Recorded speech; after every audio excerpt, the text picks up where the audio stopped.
y se crea el movimiento continuo. Por eso dicen los aztecas y los indígenas que es un honor morir por el cosmos, porque gracias a mi sangre es que está viviendo todo el universo. ¿Sí? Esa es la idea así en general del quinto sol. Y finalmente, quien lleva el sacrificio humano al sol son las águilas. Son las que se agarran en los corazones y se los llevan a donde el sol, en su concepto, ¿verdad? Ellos hacen que el águila se lleve la idea al sol. Vayan viendo en todo esto la imagen de la Virgen de Guadalupe, que está muy interesante porque todo cuadra, todo empieza a cuadrar bien padre, ¿no? Por último, en esta introducción, ¿cómo se conciben en el tiempo? Miren, nosotros sabemos, estas son las 24 horas del día, estos son los 12 días de los 12 meses del año. Aquí es verano, otoño, invierno y primavera. En verano, los días son muy grandes y las noches muy chiquitas. Amanece muy temprano y anochece muy tarde. En invierno, amanece muy tarde y se hace noche muy temprano. La noche es muy larga. Sabemos nosotros que esto es gracias a las estaciones porque la Tierra no da vueltas al Sol en forma circular, sino en forma elíptica, y además da las vueltas en forma inclinada, no en forma vertical. Esas dos cosas hacen que nosotros entendamos ahora cómo es esto, pero ellos no lo entendían. Para ellos simplemente esto iba creciendo, y entonces ellos tenían este concepto. ¿Qué pasa? Que de todos modos el sol, aunque amanece todos los días y se repone, no se repone con las mismas fuerzas. Va siendo cada vez más débil, más débil, más débil, de tal manera que si yo no hago algo, va a pasar esto. Finalmente la luna y las estrellas van a comerse al sol, se va a terminar el quinto sol y se va a morir la humanidad y se va a acabar todo. Y ese día va a suceder, y ese día va a ser un día 13 caña, 4 movimientos. Ese día es el día que se creó el quinto sol, y ese mismo día va a ser el día que se acabe el quinto sol, y ese día está próximo a venir. ¿Y cuándo va a ser? Bueno, no sabemos, pero para que esto no pase, nosotros vamos a hacer esto entonces. Y se inventan una fiesta que se llama de Panquetzalistli, en la cual este día, previos a este día que es el día del solsticio del invierno, exactamente la noche más larga, previo a ese día, hacen unas 40 días de sacrificios penitencia, sacrificios humanos, penitencia, etcétera, para pedirle al cielo y al sol que esto cambie. Y el mero día del solsticio son días que no tienen una fecha definida, porque son 360 días los que ellos tienen medidos, más 5 días extras que no tienen divinidad. Esos 5 días les llaman días vacíos y son los 5 días previos al solsticio del invierno. En esos días hay una angustia tremenda porque no saben qué va a pasar, porque a lo mejor ese día es el día del quinto sol, del fin del quinto sol. Es terrible. Por lo tanto, ese día le entran todavía con más ganas a los sacrificios humanos y hacen un festín de muchos sacrificios para darle mucha sangre al sol y para que el sol se reponga. Y para su sorpresa, resulta que sí se repone. Entonces, pues ya lo hicimos, ¿no? Vamos repitiendo la receta año tras año y siglo tras siglo y cientos de años tras cientos de años. Y entonces eso es lo que pasa. Nosotros sabemos que no es por eso, pero nosotros lo sabemos ahora, después de Copérnico y de todos los demás, pero antes no lo sabían. Incluso ni los europeos lo sabían. O sea, esto es un concepto de 1500 para acá, y antes de eso no. Bueno, esas 3 ideas eran las que yo quería comentarles porque son lo que esencialmente es la parte que nos importa para la parte de hoy, ¿no? Segunda parte, voy a hacer 3 menciones no más rápidas al Nicanor, que ya lo vieron, nada más quiero hacer, en mi concepto, no es dogma de fe ni nada, en mi concepto el por qué dejó la tilma aquí. Y miren, en el Nicanor hay 3 momentos. Uno, cuando inicia el Nicanor, otro en la primera aparición y otro en la cuarta aparición. Cuando inicia el Nicanor dice, a 10 años después de su juzgada en la Ciudad de México, ya por tierra, aquí falta la flecha y el escudo, acabada la guerra, ya por doquier sosegada las aguas y los montes, o sea, las ciudades, sucedió que se apareció la Virgen, etcétera, etcétera, ¿verdad? El padre Guerrero dice, bueno, esto es una traducción al español, pero si nosotros pudiéramos tener el concepto del indígena y estar en el papel del indígena, esto no es nada halagador.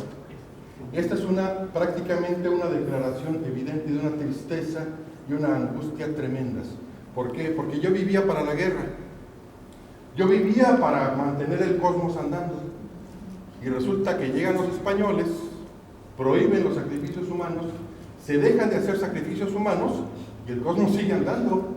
Y el sol sigue saliendo y todo sigue igual. Y entonces para los indígenas vino una depresión gigantesca porque dijeron, nos vieron la cara cientos de años. No era cierto lo que estábamos haciendo, era una estupidez. Y entonces vino una depresión gigantesca. Y esta narración en el náhuatl, eso es lo que quiere decir. Hay una depresión espantosa en el pueblo mexicano, de los indígenas, porque se sintieron timados.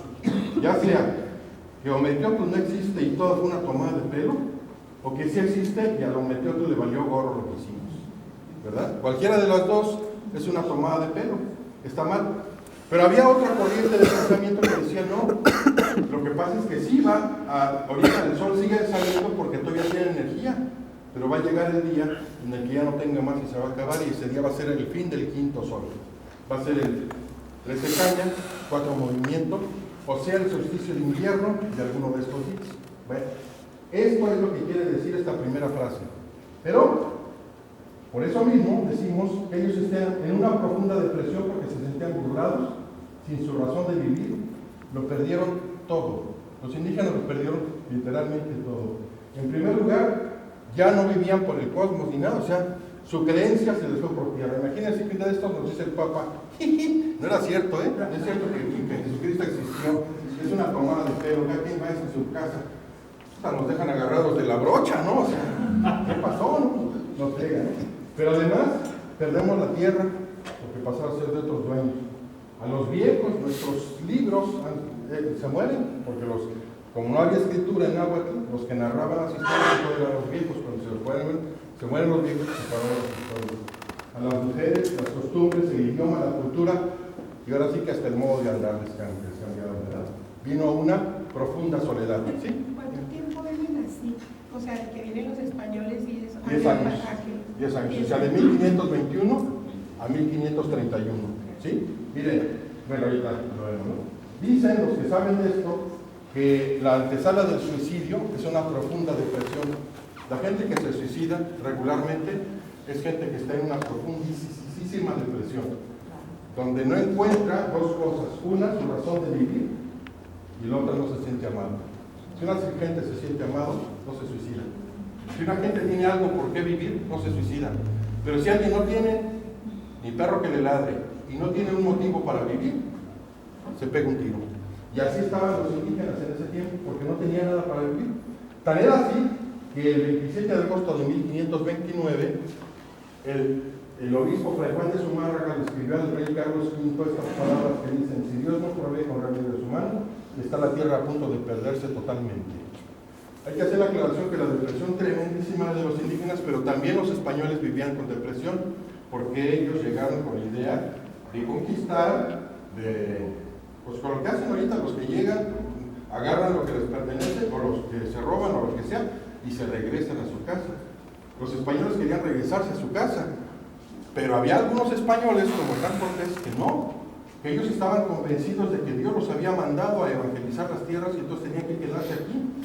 Y muchos decían: no, espérate, yo quiero agarrar el oro y me voy. Había muchos otros convencidos y enamorados de su misión que decían: no, hay que quedarse. Y tan fue así que Hernán Cortés mandó quemar las naves para que nadie se regresara. Y entonces los que se quedaron a fuerzas, y igual vivían en una profunda depresión. Pero ¿qué sucede? Que viene el primer encuentro de la Virgen con Juan Diego, y en ese primer encuentro le dice, después de, ya lo leímos, no tiene caso repetir, le dice: ¿acaso yo soy la madre del verdadero Dios y quiero que me hagas aquí mi templecito, o un templo, o mi casita sagrada? Después de se le aparece la Virgen, le dice que es mamá de Dios, y le dice: ve y dile al obispo que quiero que me haga aquí mi casita sagrada. Le está dando una razón de ser, porque no es una casa. O sea, tan fácil hubiera dicho: ven por tus cuates, vénganse unos 20 o 30 y me hacen aquí un templo. Pero no le dijo eso, le dijo: ve con el obispo. O sea, esto es cuestión de dos, no de uno. Es cuestión de indígenas y de españoles.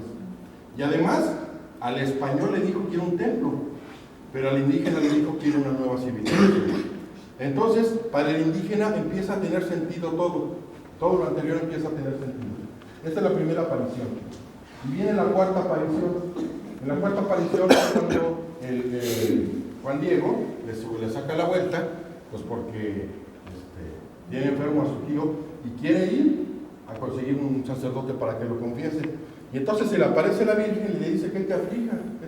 ¿Qué te pasa? Entonces dice, es que está enfermo mi tío y tengo que ir por él. Ya, al ratito hago tu encargo, ¿no? Pero ahorita es más importante que yo vaya por un sacerdote para mi tío. Y entonces ella le dice, ¿acaso no estoy yo aquí que soy tu madre, no ser tu madre? ¿Que acaso no estás bajo mi sombra, bajo mi amparo? ¿Acaso no soy yo la fuente de tu alegría? ¿No estás en el hueco de mi manto y en el cruce de mis brazos? O sea, es una forma náhuatl muy preciosa de decir, ven mi rey, te quiero mucho, ¿verdad? Te amo con todo mi corazón. Y si yo que soy la madre del jefe, te amo con todo mi corazón, ¿qué temes? ¿Cuál es la bronca? O sea, no hay problema. Tu tío ya quedó curado. Y entonces él, en fe absoluta, cree que sí. Y él dice, ahora después, ya está curado, vamos a hacer tu encargo. Y entonces ya le dice que vaya arriba, que corte las flores, etcétera, etcétera, ¿verdad? Estos tres momentos para mí son muy importantes porque yo creo que dan la razón de ser del porqué del latín. Miren, ellos estaban así de destrozados, no tenían una razón de vivir, ni se sentían amados. ¿Qué pasa con la primera aparición? Le da una razón de vivir. Quiero que me hagas aquí un templo. Con la cuarta aparición le demuestra su amor. Te quiero mucho, te amo. Y con la tilma deja sellado de que eso es verdad, porque las palabras se las lleva el viento y pudo haber sido palabras inventadas por Juan Diego, en las cuales Juan Diego sabía de su cultura indígena y dice, si les digo esto a mis cuates, pues se van a convencer. Pero una forma de decir esto es verdad porque es verdad y no hay de otra, es dejar la tilma sellada ahí. Porque entonces, para los indígenas, es el sello de autenticidad. Y para los españoles, es el milagro que querían para poder creer. Y de esa manera, los dos se juntan, hacen un nuevo pueblo y hacen una nueva nación, precisamente porque la firma indeleble es la tilma. Esa es la importancia de la tilma. ¿Por qué no ha dejado cosa igual en alguna nación? Porque no era necesario en otros lados. Pero aquí sí era necesario que dejara claro eso. Las mismas flores, fíjense, para Juan Diego fue algo increíble las flores, porque era la verdad de Dios. Pero Fray Juan de Zumárraga, ¿cómo sabía que eran del Tepeyac? Él las pudo haber ido a conseguir a Xochimilco o a Cuernavaca, donde sí había flores, porque Cuernavaca es el lugar de la eterna brincadera, digo, de la eterna primavera. Es el lugar de la eterna primavera. Él pudo haber conseguido las flores en otro lado y llevárselas y hacer una pantomima. El obispo no sabía de dónde venían las flores.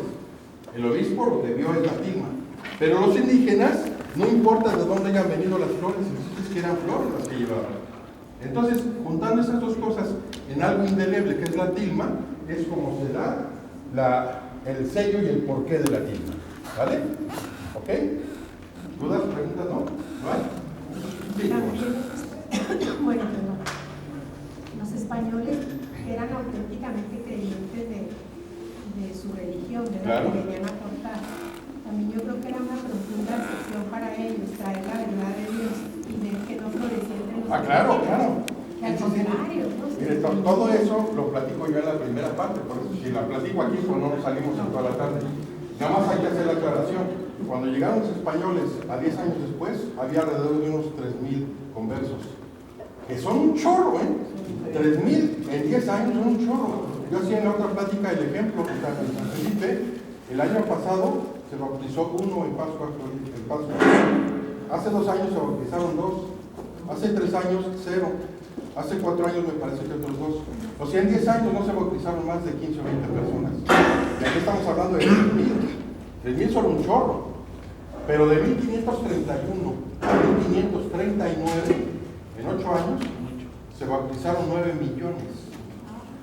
O sea, esto es fabuloso. Precisamente es por el cambio que hubo de mentalidad por la llegada de la Virgen, pero no por la varita mágica de la Virgen, sino porque todo esto que acabamos de ver es lo que se manifiesta en la Biblia y en las apariciones, y es lo que convence a los indígenas de que tienen que abrazar la nueva religión.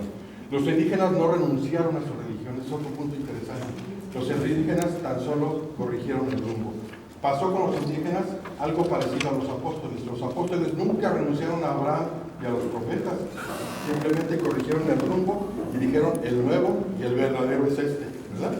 Algo más o menos, digo, con sus debidas proporciones, pero más o menos así pasó con ellos, ¿no? Decían, bueno, el quinto sol va a terminarse, sí, y sí se terminó, como lo vamos a ver ahorita. Pero es el nuevo sol, este es el sol de veras, es Cristo nuestro Señor, no es Luis Miguel el sol. Vámonos ahora sí a esto, ¿sale? Y vámonos para aquí. Vamos a ver en tres partes lo que es la tilma físicamente, lo que es la imagen como un códice y lo que es la tilma en el día de hoy. ¿Sí? Miren, la tilma es una tela que realmente son dos telas cosidas, son dos tilmas, son pegadas, de unos 72 por unos 7 metros actualmente porque le han ido quitando pedacitos y ya se ha ido encogiendo, han ido sacando cositas, ¿no? De un agave popotule, istle o istli, cosida en dos partes con un hilo blando, tosco, sin color, que sirve para cubrir y cargar en un varón común. El buen tatuani, o sea,